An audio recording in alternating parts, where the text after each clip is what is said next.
महाभारत के युद्ध में कर्ण और अश्वत्थामा दो महाशक्तिशाली योद्धा थे। यदि इन दोनों के साथ छलना किया गया होता तो महाभारत का युद्ध कौरव बहुत पहले ही जीत चुके होते। आज हम इस वीडियो में आपको बताएंगे कि कर्ण ने किस प्रकार से अर्जुन की रक्षा की थी। उससे पहले अगर आप हमारे चैनल पर नए हैं तो चैनल को सब्सक्राइब जरूर कीजिएगा। भगवान कृष्ण और अर्जुन के पिता देवराज इंद्र यह भली बात जानते थे कि जब तक कर्ण के पास उसका कवच और कुंडल है तब तक उसे कोई नहीं मार सकता। तब श्री कृष्ण की योजना के अनुसार देवराज इंद्र ने ब्राह्मण बनकर दानवीर कर्ण से दान में कवच और कुंडल मांग लिए। लेकिन कुछ मील जाकर इंद्र का रथ भूमि में धंस गया। तभी आकाशवाणी हुई, देवराज इंद्र, तुमने अपने पुत्र अर्जुन की जान बचाने के लिए छलपूर्वक कर्ण की जान खतरे में डाल दी है। अब यह रथ यहीं धंसा रहेगा और तू भी यहीं धंस जाएगा। तब इंद्र ने आकाशवाणी से पूछा, इससे बचने का उपाय क्या है? तब आकाशवाणी ने कहा, अब तुम्हें दान दी गई वस्तु के बदले में बराबरी की कोई वस्तु देनी होगी।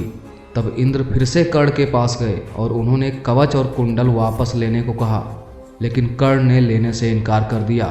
तब इंद्र ने उन्हें अपना अमोघ अस्त्र देकर कहा कि यह जिस पर तुम चलाओगे वह मृत्यु को प्राप्त होगा, लेकिन तुम इसका इस्तेमाल एक बार ही कर सकते हो।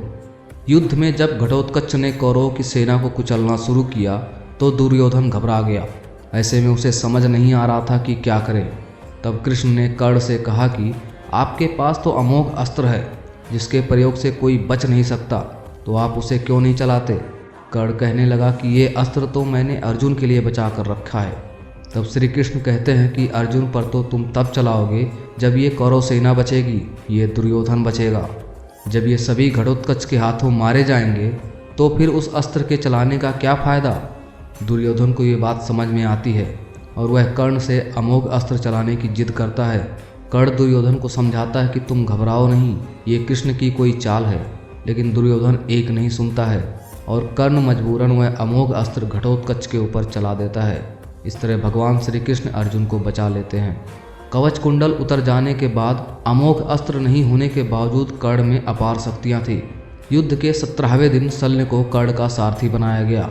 इस दिन कर्ण भीम और युधिष्ठिर को हराकर कुंती को दिए वचन को स्मरण कर उनके प्राण नहीं लेता है। बाद में वह अर्जुन से युद्ध करने लग जाता है। कर्ण तथा अर्जुन के मध्य भयंकर युद्ध होता है। जब अर्जुन बाढ़ चलाते और वह कर्ण के रथ पर लगता तो उसका रथ दूर दूर तक पीछे चला जाता, और जब कर्ण बाढ़ चलाते तो अर्जुन का रथ कुछ कदम ही पीछे हटता था। ऐसे में श्री कृष्ण कर्ण की बहुत तारीफ करते हैं। तब अर्जुन भगवान से कहते हैं कि आप कर्ण की तारीफ कर रहे हैं जिसके बाढ़ से हमारा रथ मात्र कुछ कदम ही पीछे हट रहा है, लेकिन मेरे बाण से तो उसका रथ कई गज पीछे जा रहा है। तब ऐसे में कृष्ण मुस्कुरा देते हैं।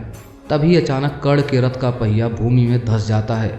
इसी मौके का लाभ उठाने के लिए श्री कृष्ण अर्जुन से तीर चलाने को कहते हैं। बड़े ही बेमन से अर्जुन असहाय अवस्था में कर्ण का वध कर देता है।